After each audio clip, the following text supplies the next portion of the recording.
Você teve aumento de salário em 2020 ou 2021? Eu não tenho desde 2015. Sou professor da rede pública do Distrito Federal. Veja bem, alguns militares do governo tiveram um aumento de mais de 60%. Mourão, Eduardo Ramos, Braga Neto, tiveram seus salários aumentados em 60%. Marcos Pontes, ministro da Ciência e Tecnologia, teve aumento de 40%. Mas por quê? Vamos lá. O Brasil tem uma lei que tem um teto constitucional para o servidor público. Qual é esse teto? O salário de ministro do STF, quase 40 mil. Quando alguém já é aposentado e é convidado para ocupar qualquer cargo no governo, somando a aposentadoria dele e o salário do cargo, não pode ultrapassar o teto. Não podia até essa semana. Somava-se os dois salários, o que passasse de 40 mil, 39.200 e alguma coisa, era cortado. Não para o futuro, apenas enquanto ele tivesse com os dois salários. Essa semana, o governo federal permitiu que os militares, não só os militares, mas quem tem os dois salários, o teto seja aplicado a cada um dos salários. Ou seja, se cada um não ultrapassar 39 mil, ele pode receber. Então, na prática, os amigos do rei vão poder ganhar até 80 mil.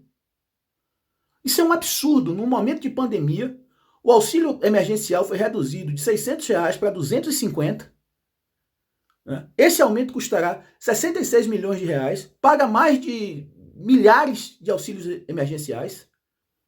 Os amigos do rei tudo, para nós pobres mortais nada, e aí você vai ver que Paulo Guedes quer implementar uma reforma administrativa que inviabiliza o serviço público de funcionar.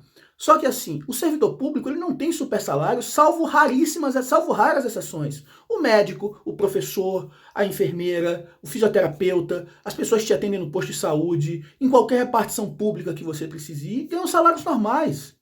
Então, essa é uma desculpa para você inviabilizar o serviço público e colocar os amigos do rei como comissionados. Olha só, a Pfizer fez uma proposta de vender ao Brasil, em 2020, 400 milhões de doses, ou seja, 2 doses para cada pessoa, por 22 bilhões de reais. Não é muito dinheiro para um país, para uma economia do nosso porte. O aumento que Bolsonaro deu aos militares em 2020, ano passado, foi de 26 bilhões de reais. Ou seja, você pagava as vacinas e sobram 4 bilhões. Esse ano, as universidades públicas tiveram uma redução de 1 bilhão de reais no orçamento.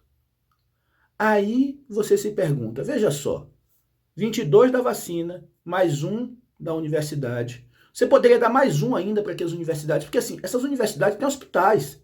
Se esse corte de orçamento continuar, não vai poder atender paciente de Covid nos hospitais universitários, porque não vai ter dinheiro. Olha o tamanho do buraco que nós estamos. Não vai ter dinheiro para atender pacientes de Covid em plena pandemia, porque os militares tiveram aumento. Agora eu pergunto a vocês, por que tantas benesses aos militares?